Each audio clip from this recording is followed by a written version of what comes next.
السلام علیکم ورحمۃ اللہ وبرکاتہ۔ محترم سامعین، خواتین حضرات، اجالا چاندنی امید اسلامک چینل سے میں آپ کی خدمت میں ویڈیو لے کر حاضر ہوا ہوں۔ موضوع چل رہا تھا کہ فلموں اور ڈراموں کے ذریعے دعوت اسلام کا کام کرنا برا ہے اور اس سسٹم کو اپنانا کتاب و سنت کے عین منافی ہے، اور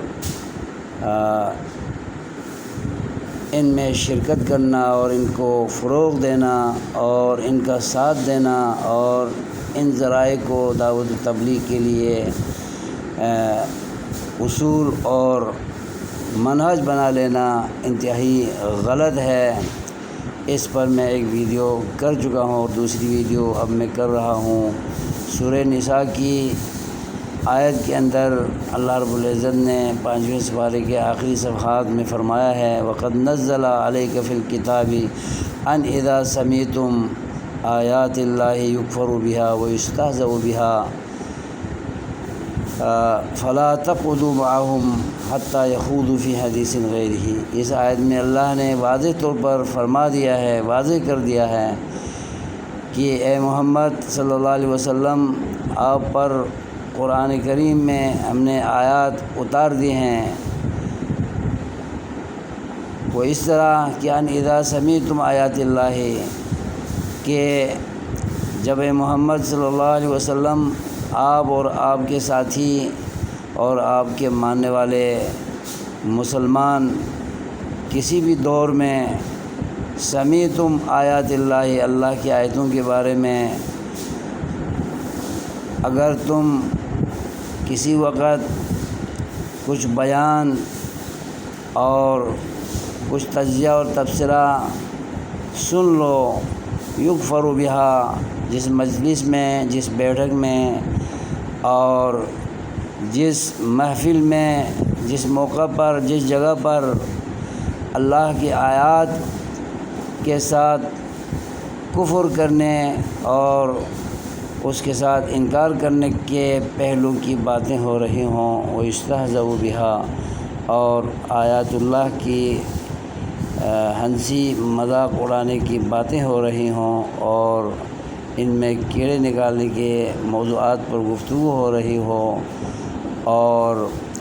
کتاب و سنت کے خلاف عنوانات پر بات ہو رہی ہو، جس مجلس میں، جس بیٹھک میں، جس مقام پر اور جس سسٹم کے ذریعے، فلموں اور ڈراموں کے ذریعے اور دیگر ذرائع کے ذریعے، تو فلا تقعدوا معہم، اے محمد صلی اللہ علیہ وسلم، آپ اور آپ کے ساتھیوں کو چاہیے کہ ان مجلسوں میں آپ نہ بیٹھیں، ان میں شرکت نہ کریں،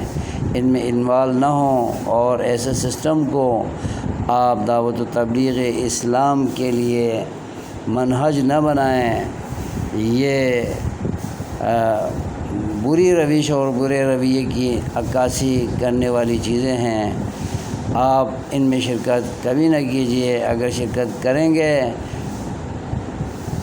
کسی دور کے مسلمان بھی، تو انکم اذا مثلہم،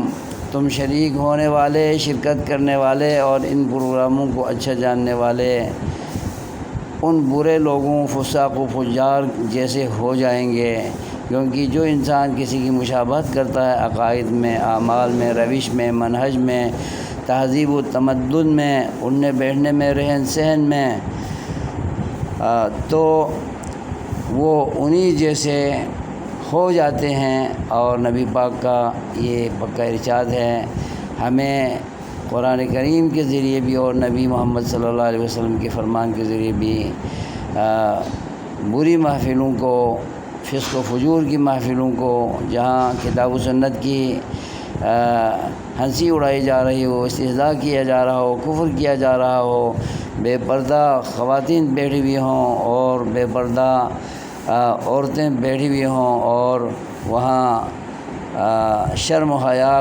کی چادر کو تار تار کیا جاتا ہو اور پردے کی چیزوں کو وہاں اجاگر کر کے، بے پردہ کر کے پیش کیا جاتا ہو، سیکس کی باتیں کی جاتی ہوں اور لذات اور خواہشات کی باتیں ببانگ دہل بیان کی جاتی ہوں اور وہاں پر تالیاں بجتی ہوں، ڈول ڈمکے ہوں اور ناچ گانے ہوں اور فساق و فجار کا وہاں غلبہ ہو اور ان کے ذریعے ان پروگراموں کو کیا جا رہا ہو، تو ان مجلسوں سے خیر کی کبھی امید نہیں کی جا سکتی۔ جو علماء ان میں شرکت اگر کرتے ہیں تو وہ عضو معطل کی طرح وہاں پڑے رہتے ہیں اور ان جیسے ہونا پڑتا ہے، اور نیکوں کا اثر وہاں نہیں پڑتا بلکہ بروں کا اثر نیک لوگوں پر پڑنے کی وجہ سے برے بھی اچھے بھی برے ہو جاتے ہیں۔ اگر انہوں نے داڑھی رکھی ہوئی ہے اور وہاں بغیر داڑھی کے لوگوں کو دیکھیں گے، داڑھی کاٹنے والے لوگوں کی محفل کو دیکھیں گے، ان کی روش کو اور ان کی عادات کو اور ان کی شکل و صورت کو دیکھیں گے، تو وہ اپنی لمبی داڑھی پر بھی وہ عیب نکالنے کی کوشش کریں گے اور کہیں گے کہ اتنی لمبی داڑھی کس پیغمبر نے اپنی سنت بنا رکھی ہے، یہ تو انسانوں کی خوبصورتی کے خلاف ہے، اور داڑھیوں کو کاٹ کر سنوار کر اور چھوٹا کر کے رکھنا چاہیے۔ یہ برے لوگوں کی روش کو نیک لوگ بھی اپنا لیتے ہیں، اور کوا چلا ہنس کی چال اپنی بھی بھول گیا والی مثال پیش آتی ہے کہ علماء ایسی محفلوں میں بیٹھ کر وہ بھی انہی جیسے ہو جاتے ہیں، داڑھی کاٹنے والے بن جاتے ہیں، داڑھی مونڈنے والے بن جاتے ہیں۔ پہلے باپردہ اپنی خواتین کو باپردہ رکھتے تھے، پھر وہ بے پردہ کرنے لگتے ہیں اور غیر مردوں سے گفتگو نہیں کرنے دیتے تھے، اور اب کے بعد وہ ان ڈراموں میں اپنے خواتین کو بھی لے جائیں گے اور فاسق فاجر عورتوں اور مردوں کی محفلوں میں اپنی خواتین کو زینت دیں گے اور انہیں بری عادت ڈالیں گے۔ اس طرح معاشرہ بننے کے بجائے معاشرہ بگڑتا چلا جاتا ہے۔ لہٰذا ڈراموں اور فلموں کی محفلوں سے ہمیں بچنا چاہیے، چاہے وہ کتنا خوشنما بنا کر پیش کریں اور اچھے موضوعات کے نام سے وہ ان کو چلانا دکھائیں، پھر بھی وہاں بے پردہ خواتین ہیں، سر ننگے ہیں اور مردوں اور عورتوں کا مخلوط نظام ہے، اور شرم و حیا کی چادر کا تقدس پامال کیا جاتا ہے، اور وہاں شرم و حیا نام کی کوئی چیز نہیں رہتی، تو ان مجلسوں سے خیر کی کوئی امید نہیں کی جا سکتی۔ شر ہی شر وہاں سے انسان لے کے آئے گا، اور ان سے متاثر ہو کر جو ایسی محفلیں برپا کرنے کے قائل ہو جائیں تو پھر وہ امت مسلمہ کو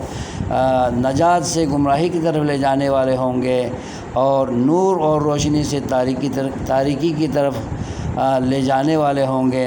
نہ کہ روشنی فراہم کر کے جنت کی طرف لے جانے والے ہوں گے۔ لہٰذا ایسی چیزوں کو بنیاد بنا کر دعوت و تبلیغ دین کے لیے ہتھیار نہ بنایا جائے، ذریعہ نہ سمجھا جائے، اور ان کو یعنی دین کی ترویج کے لیے اسباب